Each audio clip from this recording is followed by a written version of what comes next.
Om Shanti. We are preparing ourselves for going deep into silence, and silence requires concentration.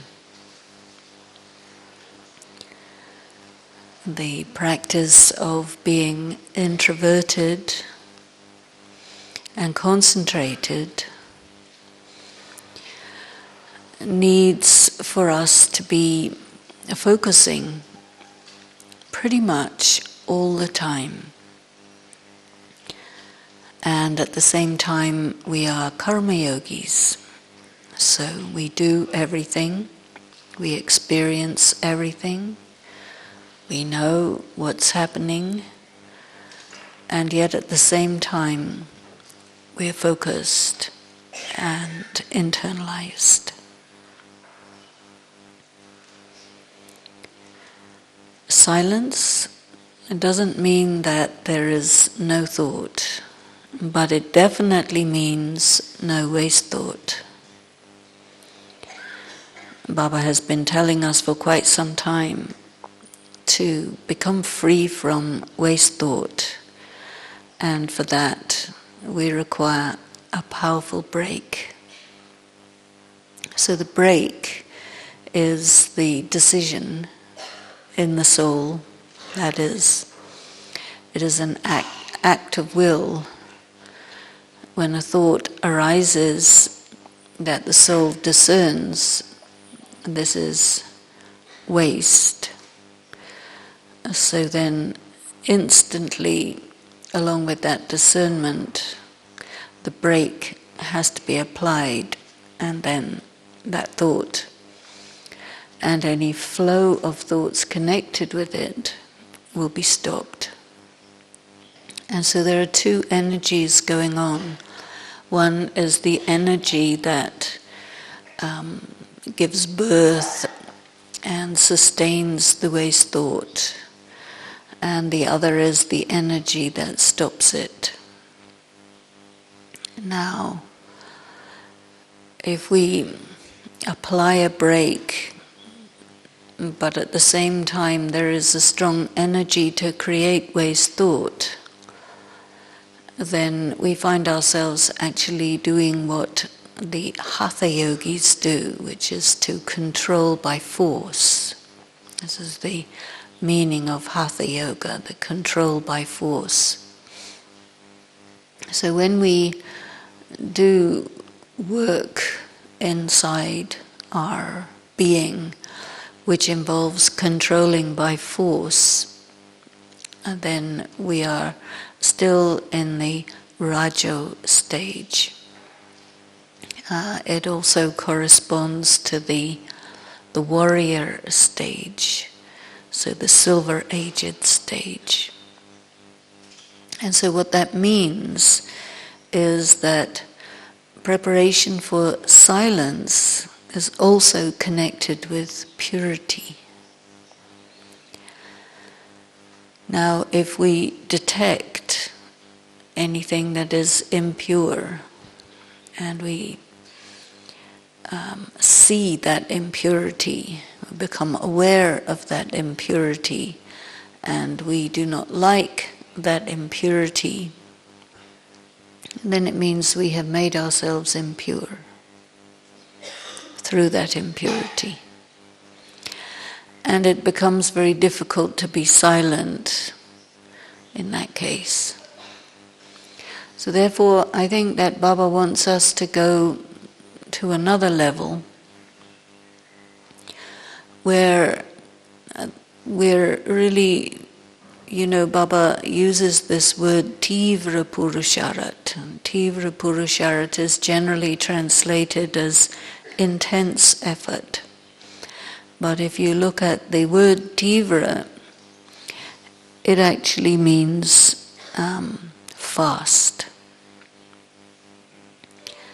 And so fast effort, why it gets translated as intense effort is because it may be a little mysterious as to what is meant by fast effort.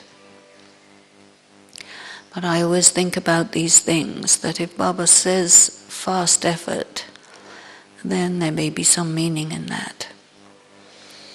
So what is the speed of thought? Of course, it is instantaneous.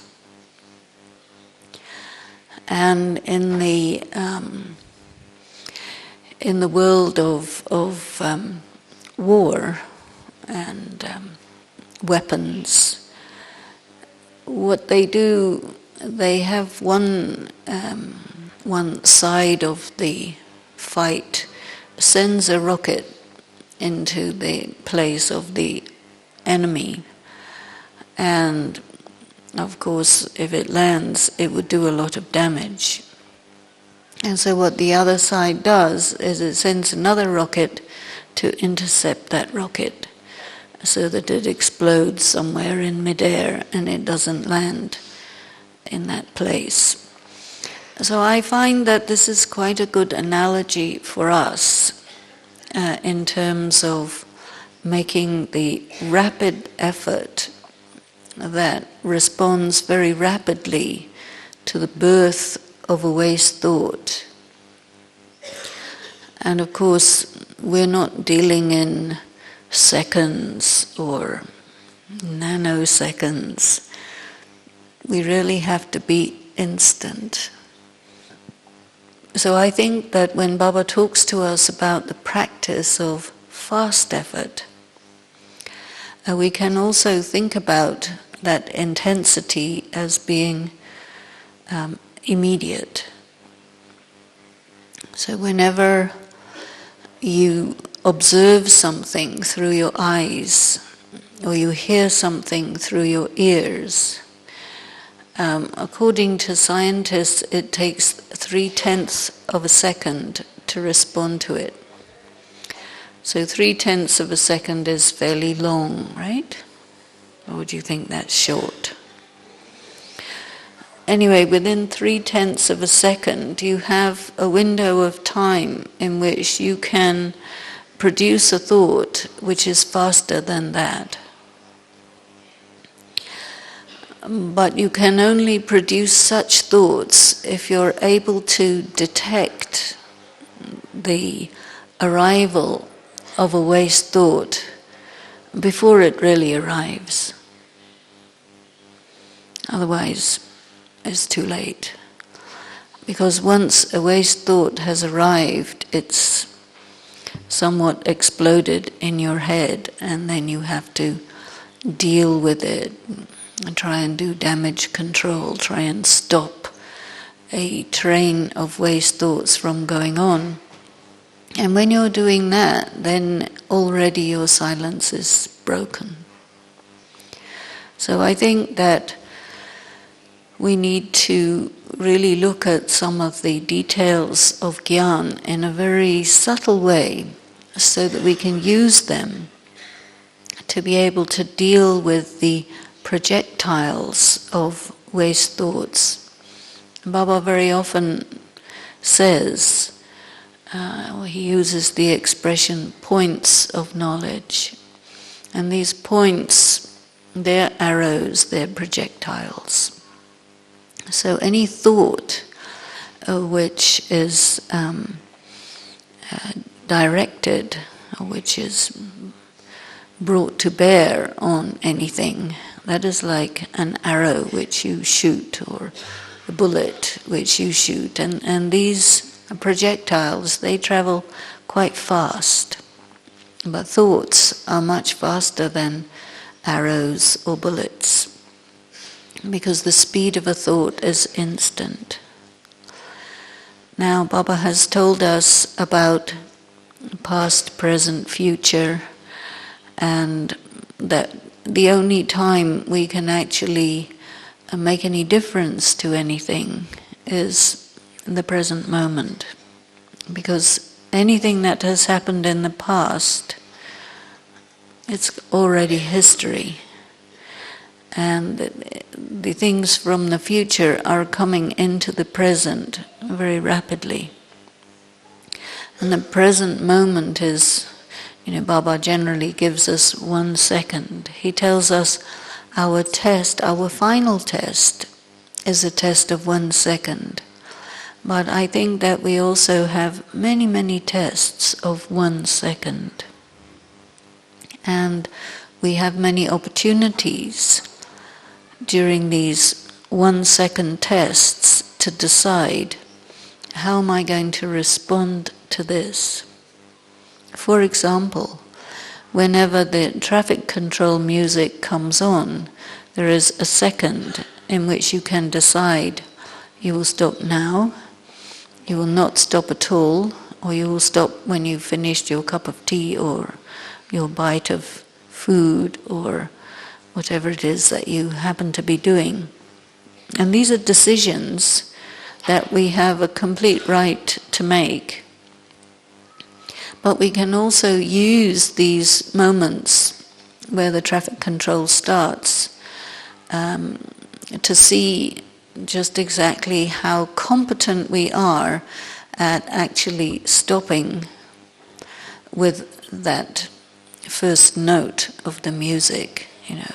Can I actually do it? So we say to ourselves, well, of course I can, but I don't want to, because I'm doing other things, or because I don't have to, or because what does it matter, or whatever.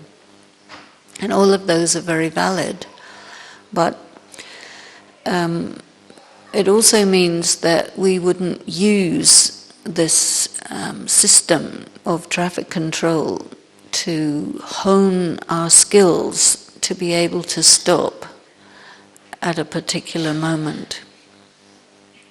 And it seems that Baba has given us quite a few indications that he wants us to be able to stop instantaneously.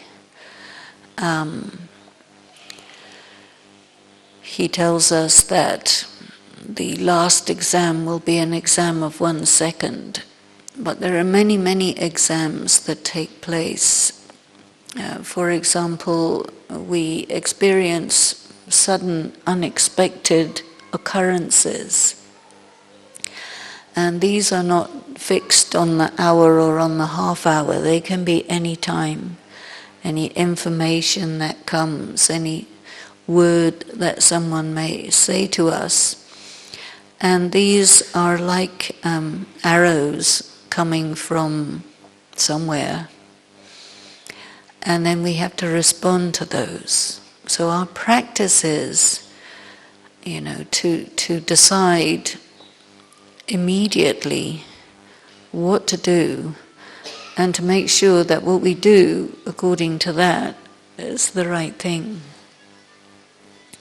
So sometimes Baba has said that we have the point of drama. Drama is a point. That means drama is also an arrow or a bullet. So in order for us to be very skilled in the use of the knowledge of drama, when a test comes that requires us to stop and not react or respond or go into a long spin of waste thoughts.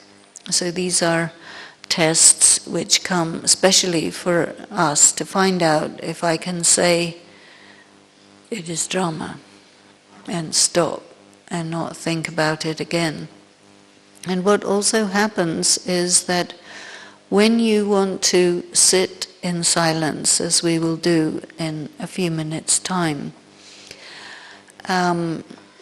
those things will come up again in your intellect, and then you will have to again stop them. Because, as you know, we hear quite often about the chit, and many people are wondering what exactly the chit is. But one description of the chit is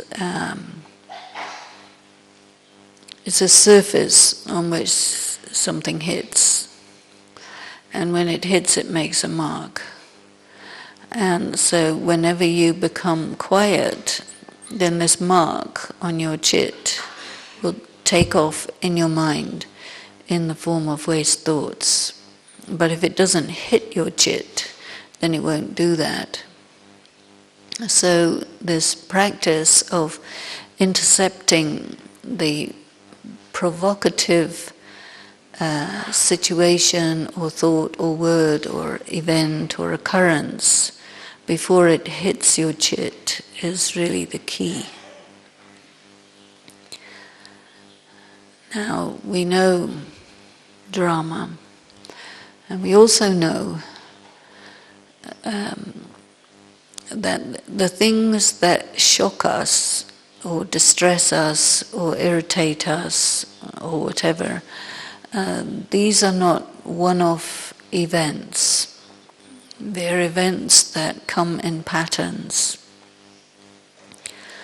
Particular people will behave with us in predictable ways. Even if they are predictable, we get irritated by them every time. So that means that we didn't use the knowledge of it being predictable in order for us to intercept it before it happens. Do you understand what I'm saying? Yes? No? No? Yes? Okay.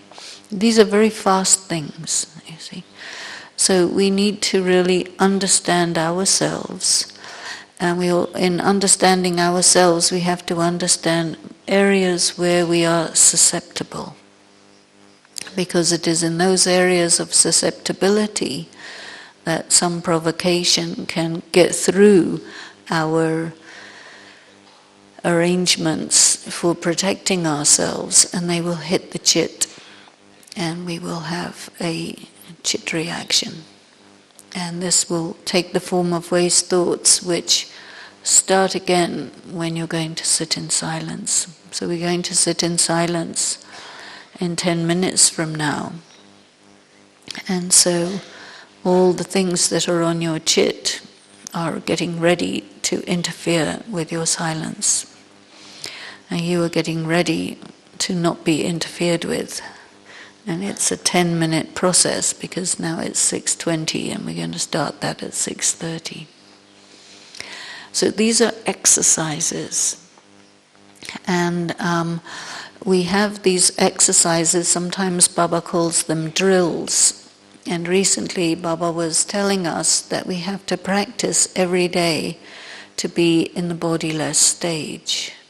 And the bodyless stage means that the mind is detached from sense perceptions. Which means whatever you experience through your sense organs, it doesn't hit your mind unless you tell it that it can. So this is called power, this is called mastery. So to be bodyless means we have to think very deeply about our self-honor.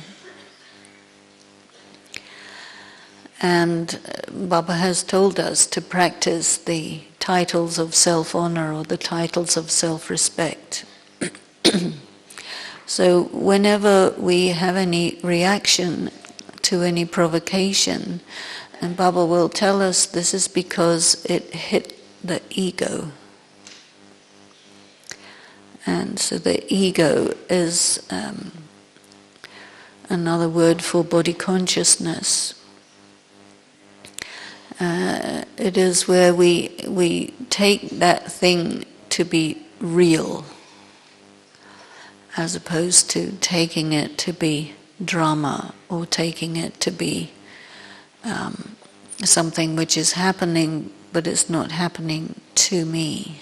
You see, so these are many different ways in which we use thoughts, concepts, ideas to keep ourselves independent from being affected by the different scenes of the drama, the different activities of different people, so that our state of being dominates our mind rather than the things that come through our sense perceptions. So this is really the work or the practice of a Raj Yogi.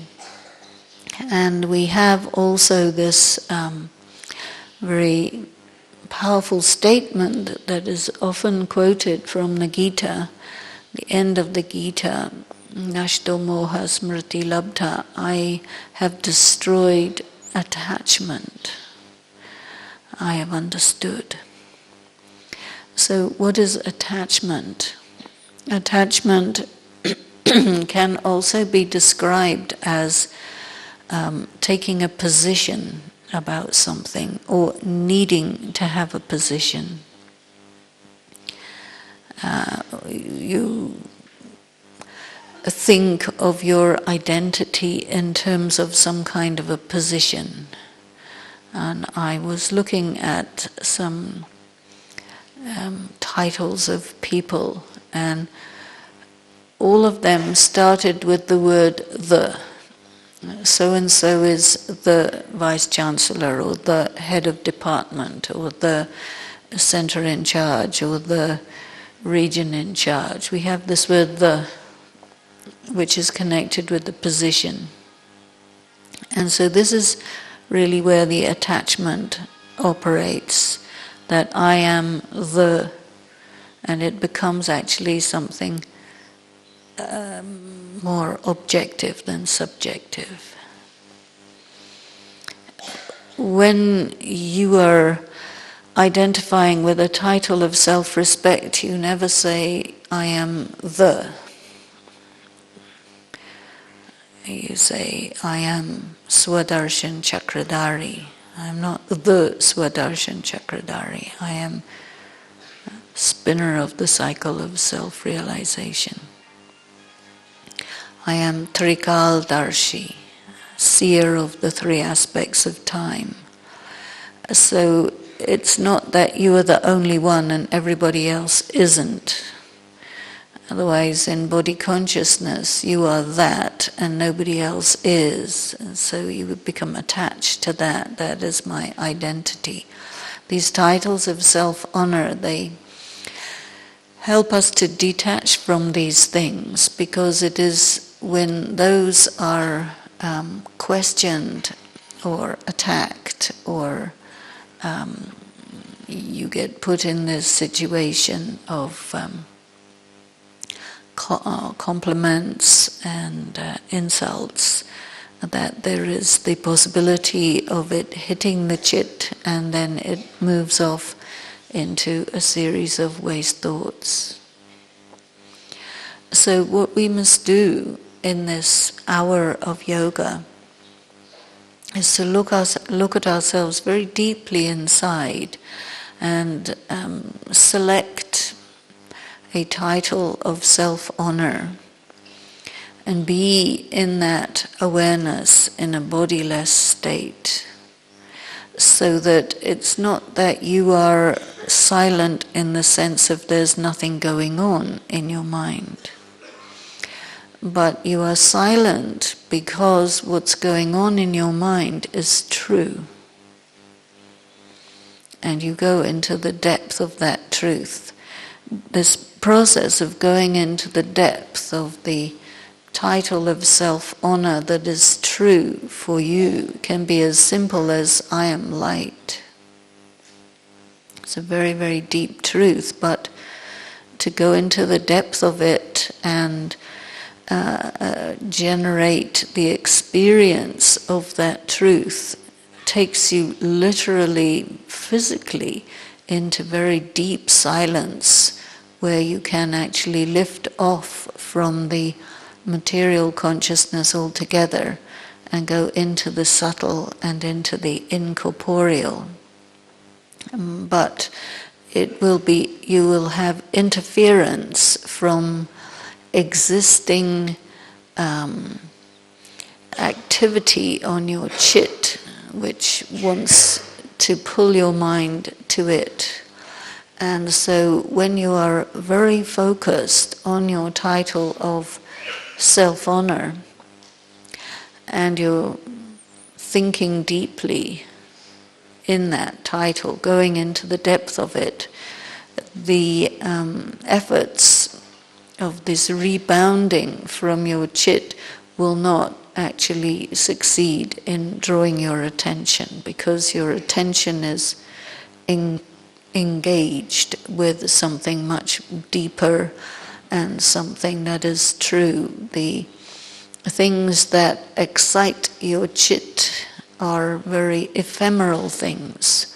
So we have to distinguish between things that are real and permanent truths and things that are little minor irritations that occur in the drama, and to bring ourselves completely beyond those so that they do not matter. Another good yukti for dealing with those is to, as they come up, just put them in Baba's hands, that this is not anything that I'm going to spend time on. Put it in Baba's hands and Baba will take care of it. So we will start this now, and in advance, I think, prepare for yourself this decision to go into bodylessness and churn on a particular title of self-honor with the aim of going into deep silence through that title. Om Shanti.